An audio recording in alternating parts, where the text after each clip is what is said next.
Cool. Great. Awesome. Thank you. Yeah. Well, the Zoom is super intense. I mean, not the Zoom, the blur background. Oh, right. Yeah. Yeah, I haven't, I think I've used Google for one time before for recording maybe, but I don't remember how to do that.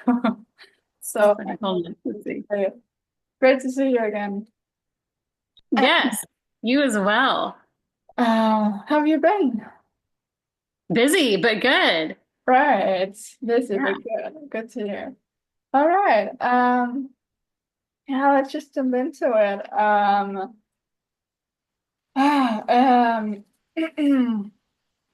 So I've been looking up a little bit on not a little bit, but I've been like reading up on Martha and Texas, and I realized that Martha is a major center for minimalistic art actually.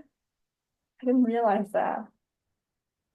Yeah, I feel like it's kind of a place for all kinds of art. And I Right. mean, there's minimalistic art too. I guess Donald Judd would be considered in the minimalist space, but I mean, he does, yeah, his furniture is pretty minimalistic. Right. He's kind of the main artist character out there. His work is. Sorry, say that again? Donald Judd's work is kind of he's sort of the main character out there of Right. artists to see, and his work would, I would say, fall under the minimalistic space Okay. Who is that? genre. Right. Donald Judd? Yeah, for people and for people who have no idea. Yeah. Donald Judd is an artist, I think originally from New York, Oh. and found sort of reprieve and respite in the space of far west Texas around Marfa. Mm. And he saw Marfa kind of as his own canvas in a way, and converted a lot of the buildings into his own personal studios and galleries, and played with the land out there as far as sculpture is concerned. Okay. And Chinati Foundation actually houses his big outdoor works. So yeah, look him up, Donald Judd, Judd. We're gonna do that. We're gonna do Yeah. that. Awesome. Okay, yeah. Because I was wondering if that was something that has kind of drawn you to Martha,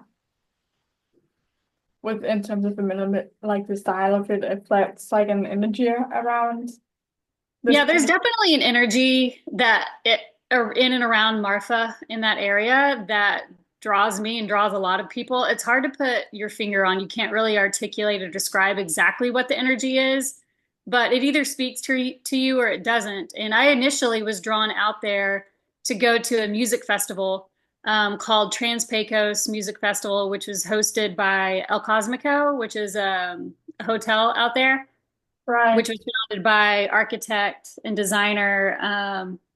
Yeah, I think she's an architect, maybe not. Uh-huh. Liz Lambert. Mm.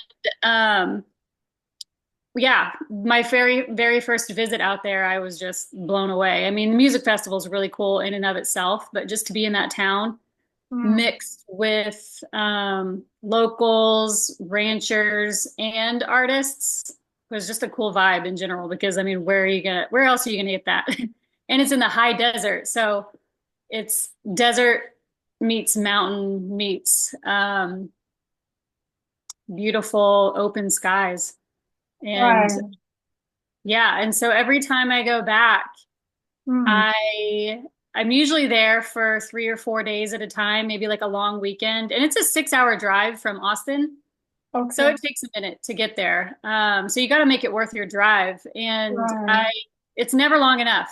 And so that's when I decided to go out there in last October and November. So to make it a two Mm. month stay and just to really settle in for a minute and get to know it and get to know the locals and just kind of become a part of their magic in some way. Right. So that's from Marfa. You take a drive to where do you say?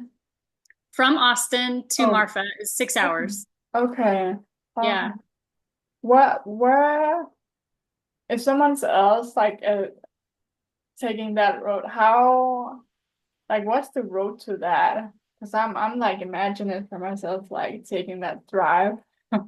It's As beautiful. I mean, just getting out of Austin, going west, you go through the hill country, which is gorgeous, and like the wine country of sort of that area of Texas.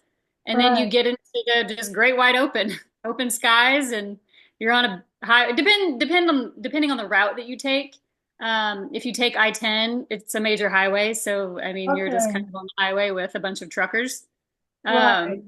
And then as you get closer, you take smaller roads and you start getting into, as you get into Alpine, Texas, in that Uh-huh. area, you'll pass like the Glass Mountains, and then you'll get into the mountains in and around Alpine, which is about 30 minutes, 20, 30 minutes just east of Marfa. And you drive through Alpine. And as you get into Marfa, you start seeing the Chenati Mount, or not Chenati, but the Fort Davis Mountains to the north, Okay. um, and then the mountains to the south. And so Right. it's just beautiful. Yeah, yeah, I imagine that. Yeah. Is there something called Alpine in LA too? I think I've heard a podcast lately where they were talking about that. Is that the same? Alpine? Yeah. Or like something with wine? Oh, I'm not sure. Okay. Maybe. I don't know. I'm sure, probably. All right. Yeah, it's okay one for me. Anyway, well, that's cool. Yeah, that sounds like a really great drive from said from Texas from Austin to Marfa, right? Hmm. Yeah, And that's if to give you an idea of how big the state of Texas is, yeah, I can so see. Austin is right in the center of the state of Texas. And Right. if you were to drive um, to El Paso from Yeah. Austin, it's Uh, I think 12 hours. right. And you're still in the state of Texas. So going from the center of the state to the far west of the state is 12 hours. So you can imagine going from like tip to tip is like almost a day's driving, or it is. Yeah, yeah, it's Yeah. really big. I've only been in like a what's it called? In the airport so far. Oh, yeah. So you haven't actually had a proper visit to Texas yet? No, I have not. I'm Okay. looking forward It's to on that. your list. Yes, definitely. Give yourself at least 2 weeks if you're going to explore the state. Okay, 2 weeks for 10 Texas. days, probably enough, but yeah, 2 days? 10. Oh, 10. Yeah, Yeah. not two. Not gonna make it. Okay, yeah. Um, and along with that, I was thinking about how is because I was looking up like how like just to have an idea of how like both from how many tourists come to Marfa and like what you experience with that. It's kind of looking up. I was curious to know like how many people from Denmark come to Marfa as tourists, and how many tourists in general. Like, what's the experience with that like? And just like for you, what does is there a tourist that comes from for the exhibitions, or is that mainly more like the community?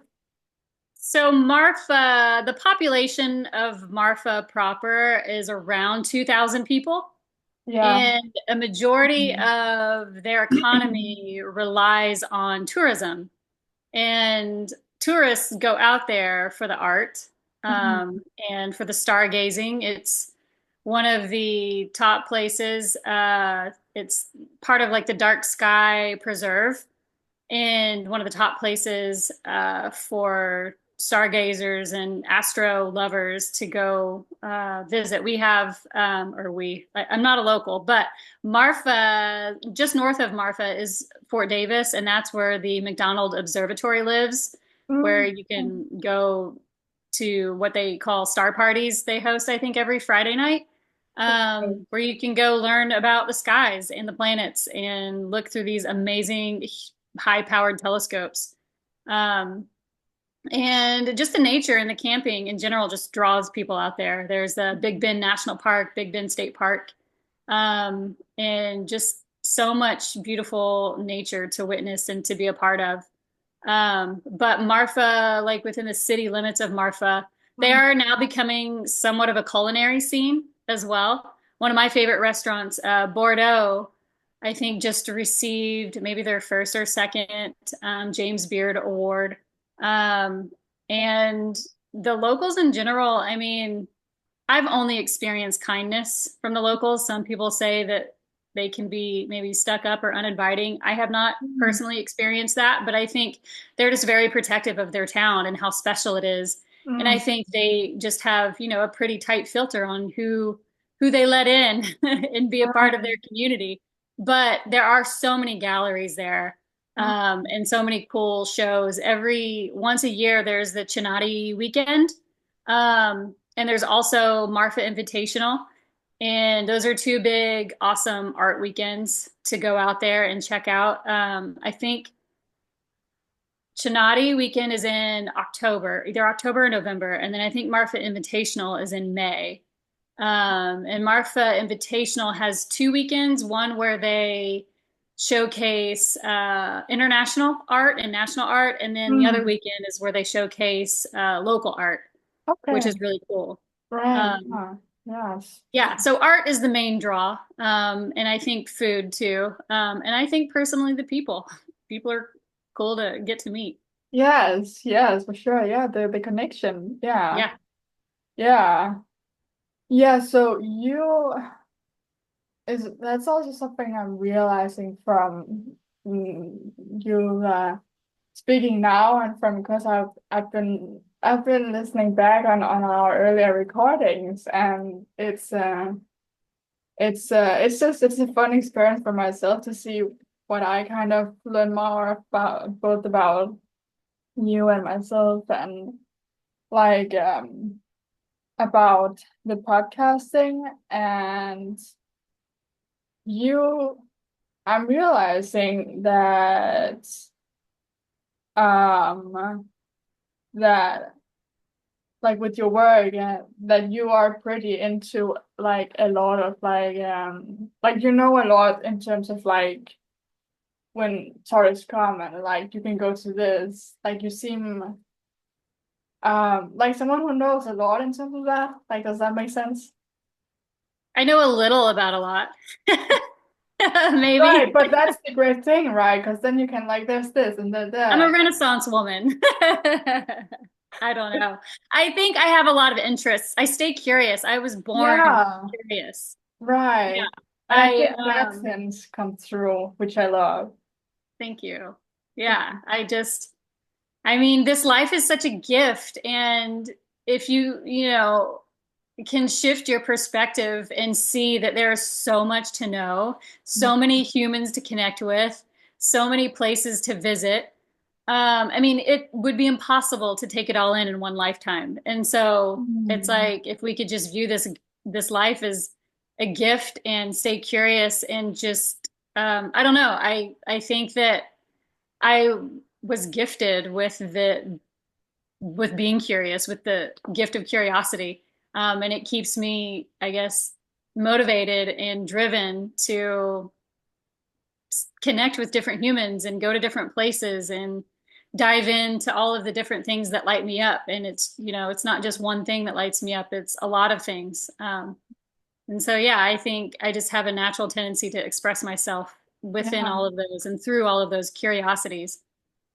yeah, I love that, Thanks for and recognizing that. yeah, and I love that. Yeah, because I mean, it's that's I don't know. As a kid, I feel the same way about myself, and it's something that I find sometimes as we grow up as adults, it can be hard to kind of keep that childlikeness, curiosity alive. It's so crucial. You're right. Yeah, it Yeah, is. It can be and it's hard. just something I'm realizing more and more, and just because I get nervous sometimes and like scared to like ask the questions about like if I'm, as you said, that some people might be protective about the city. I'm like, how are you feeling about it?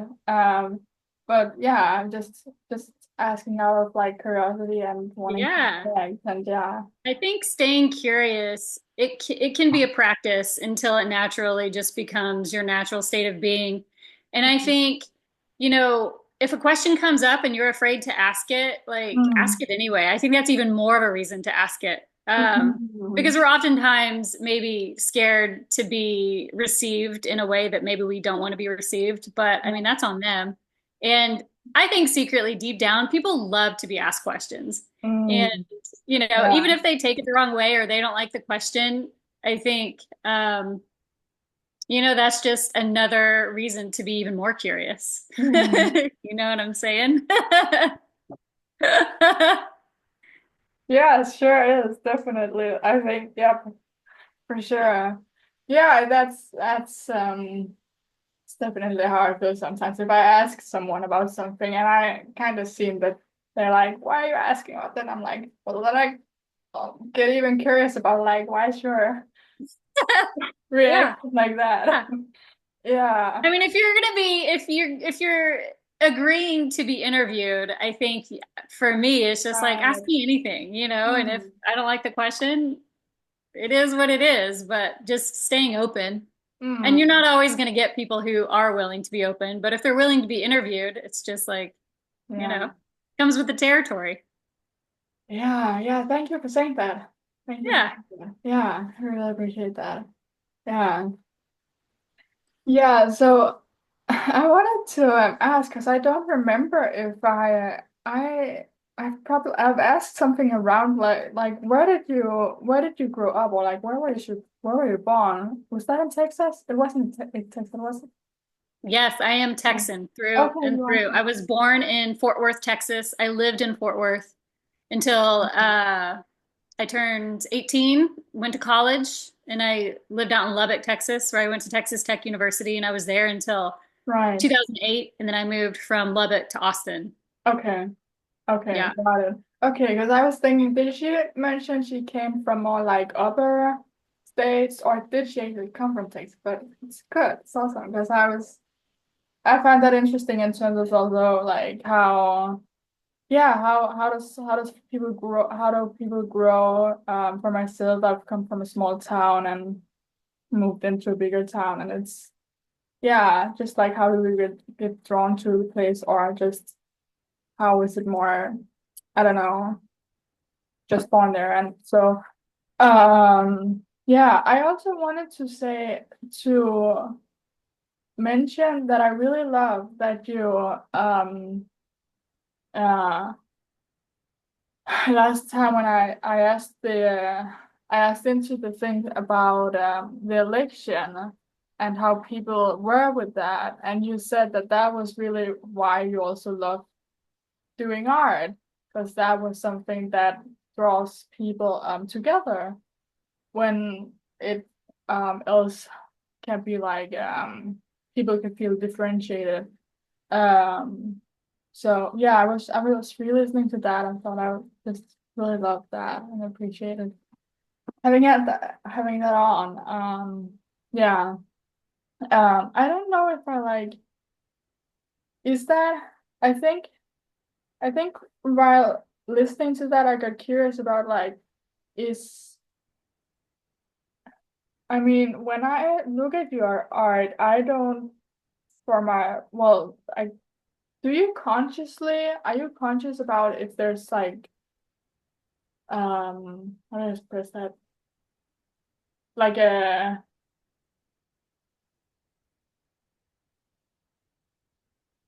politics into the art, but I don't really see that. That's more like an openness in your art, right? Yeah, I wouldn't say, I mean, you can technically make anything political these days. Right. Um, but I would not say that my art is political at all. I would say it's maybe more spiritual, which Mm. can also be political. Um, I would say it's more just about speaking to the soul, Yeah, uh, yeah, more than anything. Yeah. yeah, yeah. That's what I see too. Um, and I love that. not just like saying that as but I just truly, yeah, it's inspiring. Um, Thank you. yeah, yeah, because it it opens up our it opens up our hearts. Yeah, Good. That's the good. I'm glad you said that because that's yeah, kind of the goal. yeah. Kind of to allow you to see things in a new way or think of something you never thought of before, or maybe it opens up something within yourself Mm, that maybe has been whispering to you and now it's all of a sudden in your face and now all of a sudden maybe you have to think about it or think about something in a new way that um, has, maybe been kind of on the sidelines or, mm, it allows you to put yourself or anything in your unconscious or subconscious to kind of to the forefront and just think about it, if even for 5 minutes. mm. Right. Yeah. Yeah, I was hesitating to say that because it's like, is that that's a cheesy to say? But uh, Like um, I have a painting right here in front of me, and it has three different sayings on it. uh-huh. Um, I'll grab it real quick. Okay, awesome.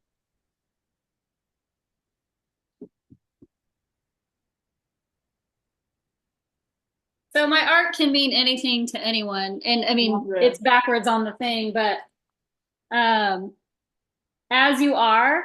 Mm, I mean that's so. What does that even? I mean, it can mean so many things to different people. It's not an overly specific statement. It's 3 words, and somebody could look at that and think something totally different than the person standing next to them. And that's how right. I like my sort of sayings to be. And sometimes they can be more specific. Like I have a poem, the poem right here, and it says, "Trust the steed that is your intuition and follow the rhythm of your beating heart on this cosmic love journey of life." That one's Mm, more specific and probably sends a very similar message to everyone that reads it. But it also kind of is like gives you a permission slip to be like, yeah, I need to trust myself more, It's just like maybe that has been sitting with you, yeah, subconsciously, and you need to, but you haven't had anyone like tell you in a while. So just go look at my art. yes, Um, that's devoted. yeah, and then like the background in the white letters, it just Mm, says, it's best to let the horses run free. Again, vague, could mean anything to anyone. And, but it speaks to freedom on all levels, mm, whatever, however it might speak to you. And you might not even be able to read it. It's so just in the background, but someone might be able to pick up on it. And that's kind of how I like to compose a lot of my pieces is to have at least one or two things that might speak to you directly or indirectly or shift your perspective even if ever so slightly. yeah, it's almost like when you sh show that to me, it's like it becomes like dimensional. It's like Mm, because of the like writing in the bag and the writing. Yeah, yeah, I it's love yeah. typography, I love lettering, I love letters, I love messaging, and that's why it all shows up in my art in so many different ways. Mm, love that. Cool. Thank you for showing that piece. Yeah, thank you. Awesome. Um, I was looking at one of your well, I've been scrolling a lot on Instagram. I need to post more. I haven't updated in a while. I always share on the stories, but I need to be more Uh-huh. active in the grid. Okay, yeah. Well, I was watching a video. I saw a video of a jacket you made. Or not a jacket you made, but a jacket that you what is it called? That you Like I painted it or yeah, you painted it and like sewed some were sewing some like oh, that might have been for my friend Angelica, where I sewed the letters on the back. It was it a black jacket yeah, black or green. or green? Oh, maybe that was my roommate's jacket, Becky. Okay, yeah, yeah. I was Yeah. Uh-huh. I was wondering what the process is like with that, and like how long does it take you to parade? That's a word, parade. Yeah, parade a jacket like that. That jacket took probably 3 weeks, I'd say. I mean, I worked on it. I didn't Mm. work on it every day. I probably worked on it a couple hours every few days. Yeah. Yeah, the process on that one, I usually like I'll source it from Goodwill, or I'll find a vintage secondhand jacket that I like, and I'll take pictures of it, put it into my iPad, and then compose different designs on it. Um, and then sometimes the finished piece will look almost exactly like the composition, the original composition, and then it changes up. It can change up a little bit, but Mm. yeah, that was a fun one. That's her party jacket. Uh-huh. Okay, Pretty fun. wow. Yeah, because Yeah. I was looking at that and thinking like, do you like make a jacket like that in a day or like in a 2 hours? Like how? No, it's definitely a few I weeks think time it's for sure. probably not at all like Probably like, that. I don't know, 30 or 40 hours spent on that jacket. Yeah, wow. Uh-oh. Yeah, there really goes a lot of work into art. I'm realizing that that's probably something that I find that we usually underestimate how long that Oh, for it sure. goes Like into. I used to be terrible at estimating how long a job would take. And Right. it would end up taking me like 3 times longer than I would quote. And so I would just end up losing money, but I'm learning. Because I mean, well, like Right. with that jacket was a gift, and it was a combination between painting and sewing, Yeah. and a little bit of embroidery. So I mean, it was just all Hmm. over the place. But that one was a gift. So Right. Okay. Yeah. Because I wanted like how do, as you just said, you learn throughout the, like you learn as you go with how you estimate the price of that. Like how do you juggle that? For that, yeah. I mean, Oh. it depends on if somebody comes to me, with a commission request for a jacket. Yeah. It's like, what do you want on it? And Right. how many Okay. elements do you want on it? Placement, things like that. And just from doing it over and over again, I'm like, okay, that will probably take me this long. Um, and I'll charge this amount based on the time and materials, labor, and all of that. I mean, commissions for jackets are not cheap, and Hmm. because it's a lot more intricate than painting on a canvas for sure. Okay. Okay. Um, but I mean, also too, like my commissions for canvases will range a minimum of 500 to upwards of 3,000 and up, just depending on how big the piece is. Right. Um, Okay. and how many, or I guess how detailed. Usually, I mean, if it's a commission, it's like maybe this is the color palette, and these are a few of the phrases, and some of your Hmm. some of your imagery that we like. Just have fun with it. And so that one, that's pretty easy to, not easy, but it's like it's not so like I'm being art directed to the inch of the Right. canvas. So Okay. Yeah. yeah. Okay. Do you, wait, say that again. It's not like you're being Like micromanaged, or being right. told that it has to look this specific way on every inch of the canvas, versus just giving me three main things they want, and then I get to have fun with the composition and do my thing. Okay. Yeah. Because if I'm being micromanaged and being told exactly what to put in it, exactly where to put it, I mean, that's going to take more time. Yeah. um, Yeah. and Sure. it's not as easy for me as a creative to go that route, which has actually never really happened. Okay. But I can only imagine. Okay. Yeah. Because I was about to ask when is the situations where that is like Yeah. yeah. Yeah. Yeah. Okay. Okay. Yeah. That's something I've often thought about with in terms of art. Like what's yeah, how the heck do you estimate the price and the time and the things that you use for the project or the material. So yeah, thank you for diving into that. Sure. Um yeah. Do I think Oh yeah, is there? I was thinking about oh yes, I because I'm having like my notes book here, and then I've been writing some other things over here. Um, so that will be the last question. So I was thinking about, is there any like weird or interesting works about Martha or Texas like that has a connection to art?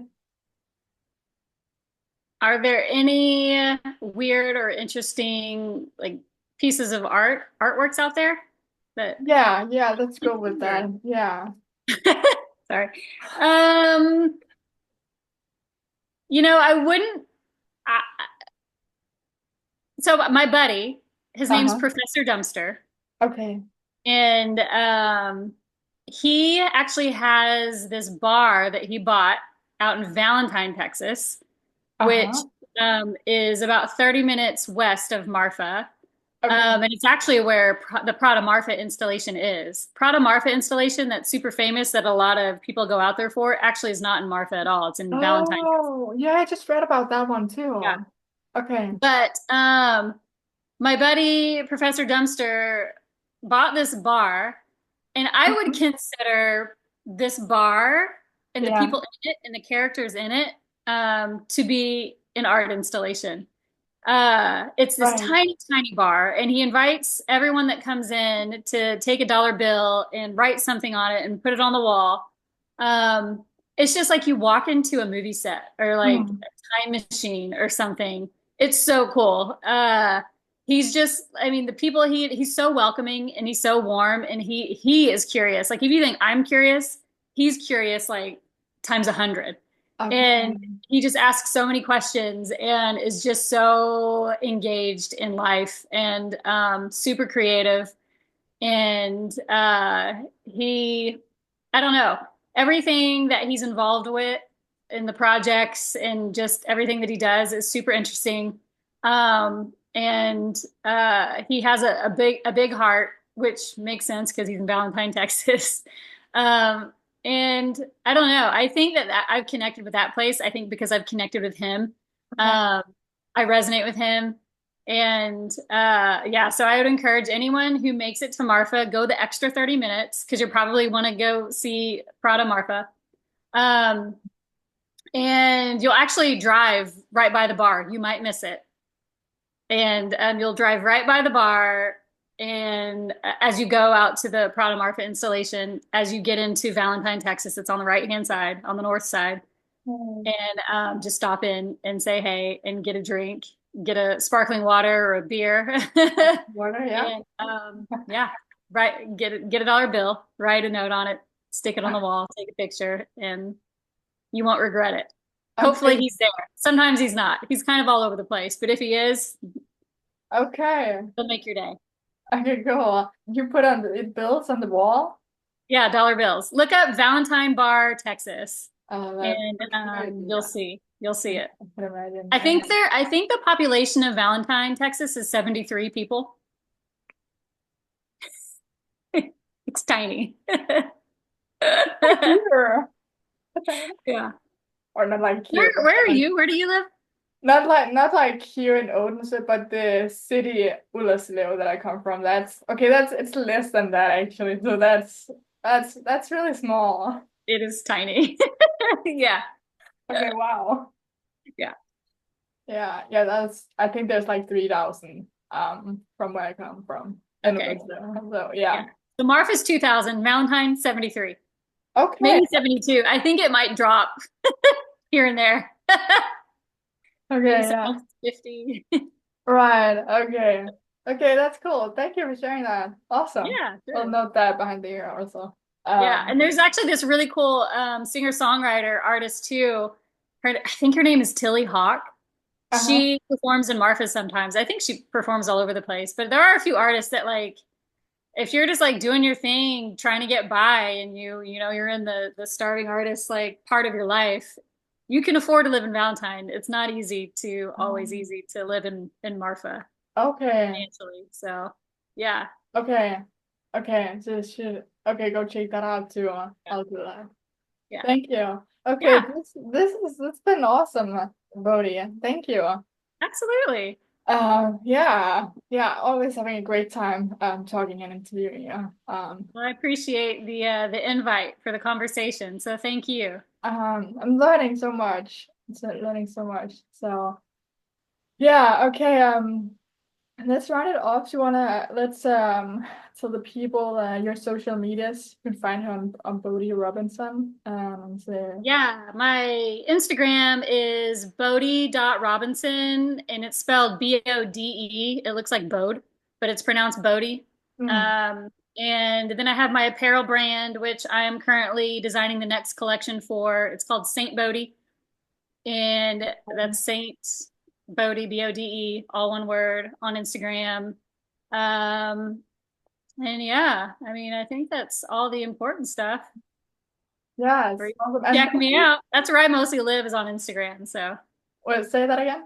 that's where I mostly live is on Okay. Instagram. Oh, and I also have a collaboration with a Marfa artist, um, Annabelle, and she is Charmogram on Instagram. And Okay. she just curated a Marfa Desert show Okay. on a digital show on artsy.net.